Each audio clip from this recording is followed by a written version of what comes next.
Wiki స్వాగతం. ఏ manual to self. మనం విశ్వం యొక్క ఫంక్షనాలిటీ గురించి, అది ఎలా ఫంక్షనింగ్ చేస్తోందో అది అర్థం చేసుకోవడానికి ఒక మోడల్ రూపంలో తెలుసుకుంటున్నాం.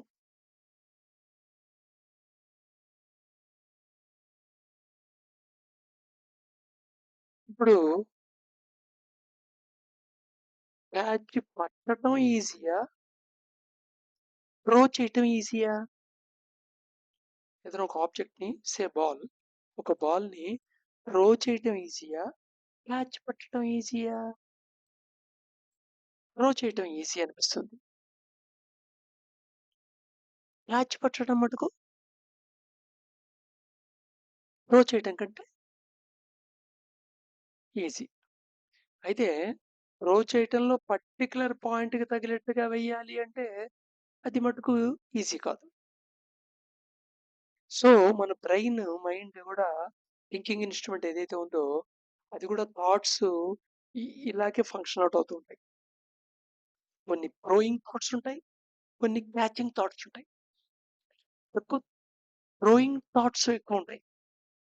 అంటే మన ఒపీనియన్, ఎక్స్‌పెక్టేషన్, అజంప్షన్ రూపంలో వస్తాయన్నమాట అవి. ఓ లావుగా మనిషి కనపడ్డాడనుకో, వీడి బాడీ కేర్ లేదు, తిండిపోతనుకుంటా. సో, ఈ తిండిపోతనుకుంటా అలాగే సపోజ్ ఒక టీనేజ్ పిల్లాడు సారా తాగుతూ అలా కనపడ్డాడనుకో, సారా తాగిన స్థితిలో. వెంటనే లవ్ ఫెయిల్యూర్ ఏమో! ఇవన్నీ ఏంటంటే బ్రూయింగ్ థాట్స్. అంటే ఆ సిట్యుయేషన్ వెంటనే నువ్వేదో ఒక నీకు తెలిసిపోయినట్టు అద్భుతమైన జ్ఞానవంతుడిలాగా వాడి జీవితాన్ని రీడ్ చేసేసినట్టు ఒక థాట్ బయట పడేస్తుంటావు. ఇది థ్రోయింగ్ థాట్స్. క్యాచింగ్ థాట్ వేరు. సుని సునిశ్చిత సెన్సిటివ్‌గా అంత పరిశీలనలోంచి బయటకొస్తుంది. అంత పరిశీలనలోంచి ఆ థాట్ బయటకొస్తుంది. సో, ఈ థ్రోయింగ్ థాట్‌కి, క్యాచింగ్ థాట్‌కి డిఫరెన్స్ అట్‌లీస్టు నీ థాట్స్‌లో నువ్వు గుర్తుపడితే చాలు. ఇప్పుడు ఈ విషయం తెలిసింది కదా అనంగానే, ఈ తాళం చెవితో ప్రతి కీని ఓపెన్ చేయడానికి ట్రై చేయొద్దు. ఎదురుగుండా వాడి థాటు, వాడి ఎక్స్‌ప్రెషన్ చేయంగానే, ఇది థ్రోయింగ్ థాటు, ఇది క్యాచింగ్ థాటు ఇలాగా ఎదురుగుండా వాడిని జడ్జ్ చేయమని నేను చెప్పట్లేదు. నీ థాట్ మటుకు నువ్వు అది థ్రోయింగ్‌గా, క్యాచింగ్‌గా అబ్జర్వ్ చెయి. So, throwing and catching thoughts. Which one easy? Throwing easy. Catching thoughts required understanding and spirituality. So, ఈ స్పిరిచువాలిటీలో అంతా క్యాచింగ్ థాట్స్‌కి ఇంపార్టెన్స్ ఎక్కువ. థ్రోయింగ్ థాట్స్‌కి ఇంపార్టెన్స్ లేదు.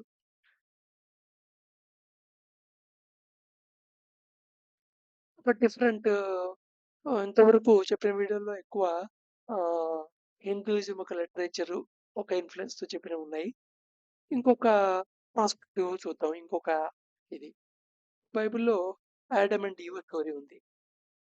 నార్మల్‌గా అందరికి తెలిసిన కథ ఏంటంటే, దేవుడు యాడమ్‌ని సృష్టించాడు. వాడికి తోడుగా ఉండటానికి ఈవ్‌ని సృష్టించాడు. ఆ! వీళ్ళు నేకెడ్‌గా ఉండేవాళ్ళు. ఒక పారడైస్‌లో ఉండేవాళ్ళు. ఆ పారడైస్‌లో వీళ్ళ కోసం అన్నీ సృష్టించాడు. ప్రకృతినంతా. అయితే అక్కడో చెట్టును గూడా సృష్టించాడు. అది భగవంతుడే. దాని పళ్ళు తినొద్దని చెప్పాడు. జ్ఞాన ఫలం అంటారు దాన్ని. అయితే సేతాను ఎవడైతే భగవంతుడి చేత సృష్టించబడినప్పటికీ భగవంతుడి కంట్రోల్‌లో లేనివాడు. సేతాను ప్రొవోక్ చేస్తాడు. ఆ ప్రొవోక్ చేయడం ద్వారా ఈవ్ యాడమ్‌ని ప్రొవోక్ చేస్తుంది ఆ ఫలం తినటానికి. ఆ తర్వాత వాళ్ళకి ఆహ్, జ్ఞానం కలుగుతుంది. దేవుడు యొక్క ఆజ్ఞని ది ధిక్కారణ చేశారు కాబట్టి వాళ్ళకి శాపం ఇస్తాడు. కష్టాలు పడమని. ఇలా స్టోరీ ఉంటుంది. ఇది ఔట్‌రైట్‌గా నేను చెప్పానే, అవ్యక్తమైన ఒక విషయాన్ని మైండ్‌కి బియాండ్ ఉండే ఒక విషయాన్ని మైండ్ ఒక లాంగ్వేజ్‌లో ఒక కథ రూపంలో చెప్పడానికి చేసే ప్రయత్నం అంతే. దీన్ని యాజ్ ఇట్ ఈజ్‌గా అర్థం చేసుకుంటే, ఇప్పుడు ఇందాక నేను చెప్పిన కథ తప్ప ఇంకోటి అర్థం కాదు. దీన్ని ఇలా అర్థం చేసుకుందాం. మనం అనుకున్నాం గదా! ఏ డివైనిటీ ఏదైతే ఉందో, క్రియేషన్‌లో ఉన్న డివినిటీ, ఆ divinity or we can say self అనేది క్రియేషన్ నుండి ఎగ్జిస్టెన్స్‌లోకి ప్రవేశించంగానే అక్కడ ఎక్స్‌పీరియన్స్ అవ్వటానికి దానికి ఆ ఉన్న ప్లేన్ బట్టి బాడీస్ ప్రదానం చేయబడతాయి.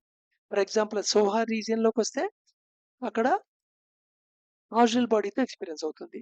అదే బోహా రీజియన్‌కొస్తే మాలిక్యులర్ బాడీ సూక్ష్మ శరీరంతో ఎక్స్‌పీరియన్స్ అవుతుంది. అదే భూ రీజియన్‌లోకొస్తే ఫిజికల్ బాడీతో అది ఎక్స్‌పీరియన్స్ అవ్వటానికి వెహికల్ కింద వాడుకుంటుంది. ఇన్‌స్ట్రుమెంట్ కింద. సో, ఈ physical body, so, molecular body and electronic body or causal body ఇవన్నీ ఏమిటాయంటే టూల్స్ అన్నమాట. Instruments or vehicles through which it functions. So, అందుకని బాడీ లేకుండా ఉంటే ఒక కవరింగ్ కింద తీసుకుంటే డివినిటీకి, డివినిటీ ఏమిటి? నేకెడ్ అవుతుంది. డివినిటీకి కవరింగ్ ఇవి చేయబడితే క్యాజువల్ బాడీతో లేదా సూక్ష్మ శరీరంతో, యాస్ట్రల్ బాడీతో ఆర్ ఫిజికల్ బాడీతో, భౌతిక శరీరంతో కవరింగ్ చేయబడితే, కవరింగ్ చేయకపోతే దాన్ని నేకెడ్ అనాలి కదా! సో, అందుకని ఆ న్యూడిటీ, నేకెడ్ అనేది అక్కడి నుండొచ్చింది. అంతేగాని ఇదేం బ్లూ ఫిల్మ్ కాదు. యాడమ్ అండ్ ఈవ్ కొట్టుకొని తిరగడానికి. ఇది ఫస్ట్ డైమెన్షన్ నా ఆలోచన పరంగా. సో, దేర్‌ఫోర్ ఈ పారడైజ్ అని రిఫర్ చేస్తుంది ఏమిటి అంటే జనహ అయ్యుండాలి. సత్యం, తపః, జనహ.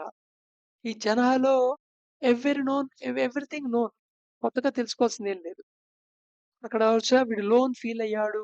అనుకోని వీడు ఒంటరితనం ఫీల్ అయ్యాడు. కాబట్టి ఈవెని సృష్టించాడు అన్నాడే. సో, దాన్ని అలాగా అర్థం చేసుకునే కంటే ఇంకెలా అర్థం చేసుకోవచ్చంటే ఎవ్రీథింగ్ నోన్ అనుకో. అంతా సర్టెనిటీగా ఉందనుకో. సో, దేర్‌ఫోర్ ఎక్సైట్‌మెంట్ ఉండదు. సో, ఎప్పుడైతే ఎక్సైట్‌మెంట్ కలిగిందో, ఆ ఎక్సైట్‌మెంట్ కలగటం అనేదే సైతాన్ చర్య కింద లెక్క. సో, ఎక్స్‌పీరియన్స్ అవ్వటం అంటే ఏమిటి? జ్ఞానాన్ని సంపాదించటమే. సో, ఎక్స్‌పీరియన్స్ అవ్వడానికి ట్రై చేశారు. సో, దేర్‌ఫోర్ వాళ్ళు విల్లింగ్‌గా శాపవశాత్తు కాదు. విల్లింగ్‌గా క్రియేషన్‌లోకొచ్చారు. సో, 'జనః పారడైజ్' కింద తీసుకోవాలి. క్రియేషను 'భూర్భువస్సుః' తీసుకోవాలి. సో, ఇలాగా డిఫరెంట్ డైమెన్షన్‌లో దీన్ని అర్థం చేసుకోవడానికి ప్రయత్నం చేయొచ్చు. So, all the scriptures and శాస్త్రాసు అది ఏ రీజియన్‌కి చెందిన ఈ వరల్డ్‌లో ప్రస్తుతం మన భూమి మీద ఉండే ఏ రీజియన్‌కి చెందిన want to say is that humanity is much different from what we find today. So, ఇది కామన్ థ్రెడ్ కింద ఉంటుంది. అంటే సృష్టి జరిగినప్పుడు ఉన్న హ్యుమానిటీ ఇప్పుడు మనకు కనపడుతున్న మనం ఎవరినైతే హ్యూమన్ అంటున్నామో ఆ హ్యూమన్‌కి చాలా డిఫరెంట్ ఉంది. యూనివర్స్‌లో ఫస్ట్ క్రియేట్ చేయబడిన హ్యుమానిటీ ఇప్పుడు మనం అబ్జర్వ్ చేస్తున్న హ్యుమానిటీకి చాలా డిఫరెన్స్ ఉంది. Which was free from what? So, ఏమిటి మెయిన్ డిఫరెన్స్ అంటే ఫస్ట్ క్రియేట్ అయిన హ్యుమానిటీకి కోరికలు లేవు. అలాగే లిమిటేషన్స్ లేవు. పెయిన్ లేదు. మిజరీ లేదు. అంటే సఫరింగ్ లేదు. బాధలు లేవు. సిక్‌నెస్ లేదు. రోగాలు లేవు. డిసీజెస్ లేవు. డెత్ లేదు. అందుకని 'జనహాని పారడైజ్' అనొచ్చనమాట. సో, రేపు మళ్ళా కంటిన్యూ అవుదాం. Thank you.